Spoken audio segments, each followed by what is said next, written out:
যখনই আমরা ভাবি বড় থেকে বড় সব জীবজন্তু ও প্রাণীর সাথে বন্ধুত্ব হয়ে থাকতে চাই, তখনই এমন সব ঘটনা ঘটে যা শুনলে বা দেখলে আপনার হৃদয় কেঁপে উঠবে। যেমন একটি মেয়ের একটি অর্কা মাছের সাথে বন্ধুত্ব ছিল এবং তাদের মধ্যে একটা বন্ধুত্বের গভীর সম্পর্ক গড়ে উঠেছিল। কিন্তু কে জানতো এই অর্কা মাছই তার জীবন নাশের কারণ হয়ে দাঁড়াবে। এই অর্কা মাছই তাকে মেরে ফেলবে। শুনতে কল্পনার মনে হলেও এটি বাস্তব, কারণ কিছুদিন আগে এই অর্কা মাছটি এই মেয়েটির জীবন কেড়ে নিয়েছে। তো বন্ধুরা, আজকের এই ভিডিওতে আমি আপনাদেরকে জেসিকা রেডক্লিফ নামক এক মেয়ের এরকম একটি মর্মান্তিক ঘটনা সম্পর্কে জানব, যাকে নিজের হাত দিয়ে লালন পালন করে বড় করা প্রাণীটাই মেরে ফেলেছে। আজকের এই ঘটনা আপনার হৃদয়কে নাড়া দিয়ে উঠবে। একটা জন্তু যে কতটা নিষ্ঠুর হতে পারে তা এই ভিডিওটাই প্রমাণ। কারণ যাকে তুমি সবচেয়ে বেশি ভালোবাসো সেই যদি তোমায় মেরে ফেলে, তাহলে এমন ভিডিও সবাইকে বিচলিত করতে পারে। তবে এমনই কিছু হয়েছিল এই জেসিকার সাথে। সে সমুদ্রের মাছের সাথে থাকতে ভালোবাসতেন এবং তাদের সাথে কাজ করতেও ভালোবাসতেন, কারণ তার বাবা ছিল একজন জীববিজ্ঞানী এবং কোনো জন্তু নিয়ে কাজ করার সময় তার বাবা তাকে সেই ল্যাবে আনতো, যে ল্যাবে বড় বড় প্রাণী ও জন্তু ছিল, যার ফলে পশুদের সাথে বন্ধুত্ব করার আগ্রহটা তার অনেকটাই বেড়ে গেছিল, বিশেষ করে সমুদ্রের প্রাণীদের প্রতি।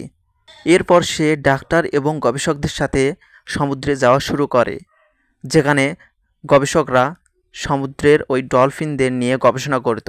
সেখানে থাকা সকল মাছের মধ্যে তার প্রিয় ছিল ডলফিন এবং তিমি মাছ।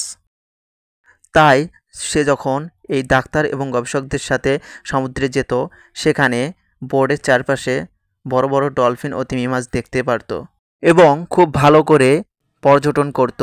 তার হাতে যেন এক ধরনের জাদু ছিল, কারণ সে যে কোনো মাছের সাথে খুব সহজেই এবং খুব তাড়াতাড়ি বন্ধুত্ব করে ফেলতে পারত। সে যেমন করত তার ওই বন্ধু ডলফিন তেমনই করত এবং মাছেদের সাথে অভিজ্ঞতা তার দিন দিন বাড়তেই থাকে। মাছকে কন্ট্রোল করার এমন সব অভিজ্ঞতা ও দক্ষতা থাকায় সে ওশান হ্যাভেনে যোগদান করেন, যেখানে মাছ দিয়ে খেলা দেখানো হতো এবং দর্শকরা তা উপভোগ করত। যখন তার বয়স 19 বছর, তখন সে একজন অর্কা ট্রেইনার হওয়ার উদ্যোগ নেন। এর মধ্যে এই জীববিজ্ঞানের উপর একটি ডিগ্রিও অর্জন করে ফেলেন। এরপর থেকে সে ওশান হ্যাভেন নামে শোতে কাজ করতে শুরু করেন এবং দিন দিন এই অর্কা মাছগুলোর সাথে তার সম্পর্ক অনেকটা গভীর হতে শুরু করে এবং সে যেরকম করে মাছগুলো সেরকমই করতে শিখে ফেলে। এই অর্কা মাছগুলো লম্বায় ছিল 22 ফিট এবং এর ওজন 5438 কিলোগ্রাম পর্যন্ত হয়ে থাকে।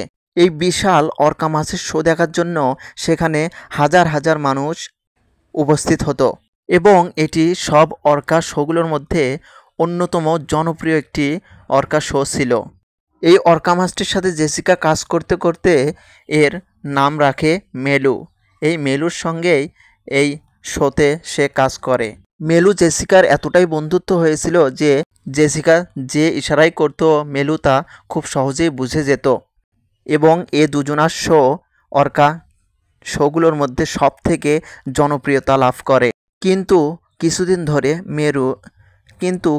ধরে মেলুর অস্বাভাবিক সব কর্মকাণ্ড দেখা যাচ্ছিল, যেমন সে ঠিকমতো খেত না এবং জেসিকার কথা অনুযায়ী কাজ করতো না।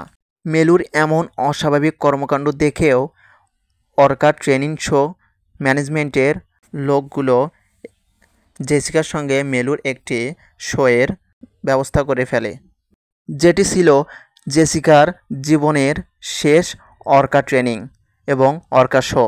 এই শো চলাকালীন দর্শকরা অনেক সুন্দরভাবে উপভোগ করতে শুরু করেছিল। প্রথমের দিকে এই মিলু খুব সুন্দরভাবেই জেসিকার কথা মতো কাজ করছিল, যেখানে সামনের দিকে বসে থাকা মানুষেরা মিলুর ছড়িয়ে দেওয়া পানিতে ভিজে যায় এবং শিশুরা বা বাচ্চারা অনেক উৎসাহ এবং আনন্দ করছিল এই খেলা দেখে। মেলু এবং জেসিকা অনেক সুন্দর করেই তাদের খেলা দেখাচ্ছিল এবং দর্শকেরাও তা ভালো করেই উপভোগ করছিল এবং আনন্দ করছিল।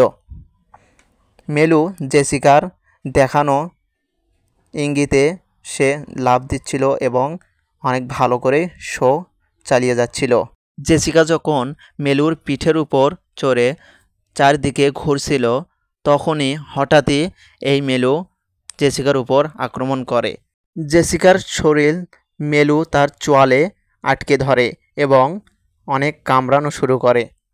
এ দেখে প্রথমে দর্শকেরা মনে করছিল এটাও হয়তোবা এই শোয়ের একটি অংশ, কিন্তু পরে যখন দেখা গেল যে এই পানিতে রক্ত দেখা যাচ্ছে তখনই দর্শকেরা অনেক বিব্রতভাবে দৌড়াদৌড়ি শুরু করলো।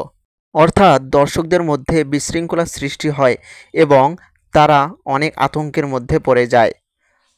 পরে ওই শোয়ের ম্যানেজমেন্টের লোকেরা জেসিকাকে রক্ষা করার জন্য অনেক উপায় অবলম্বন করে, কিন্তু এই মেলু তাকে তার চোয়াল থেকে ছাড়ছে না। মেলুকে তারা জলের বাইরে আসার সংকেত দেয়, কিন্তু মেলু তো তা কথা শোনে না।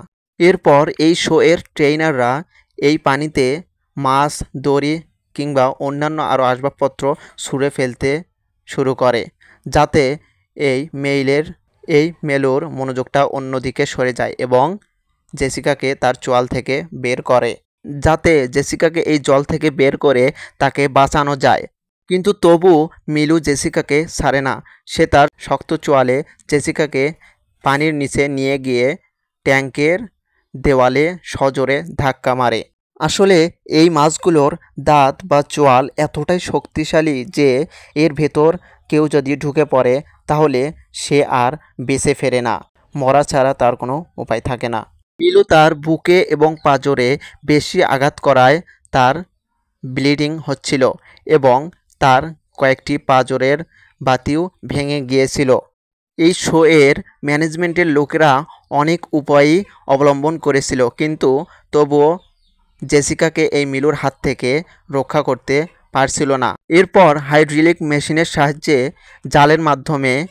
জালের মধ্যে এই মিলুকে আটকিয়ে দেওয়া হয় এবং জেসিকাকে পানি থেকে তুলে তৎক্ষণাৎ হাসপাতালে নিয়ে যাওয়া হয়, কিন্তু ডাক্তারেরা বলে শি ইজ নো মোর, অর্থাৎ তাকে ডাক্তারেরা মৃত বলে ঘোষণা করে দেয়। তার মারা যাওয়ার কারণ হিসেবে ডাক্তারেরা বলে তার বেশি মাত্রা ব্লিডিং এবং পানির নিচে শ্বাসরোধ করার কারণে সে মারা গেছে।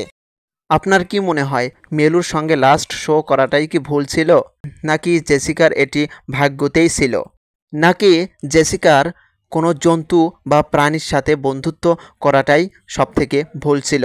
আপনার কি মনে হয় তা কমেন্টের মাধ্যমে জানাতে পারেন এবং এমনই রহস্য, রোমাঞ্চ, আনকমন, ইন্টারেস্টিং ও এডুকেশনাল ভিডিও পেতে আমাদের এই চ্যানেলটিকে সাবস্ক্রাইব করে রাখতে পারেন। সর্বোপরি থ্যাঙ্কস ফর ওয়াচিং।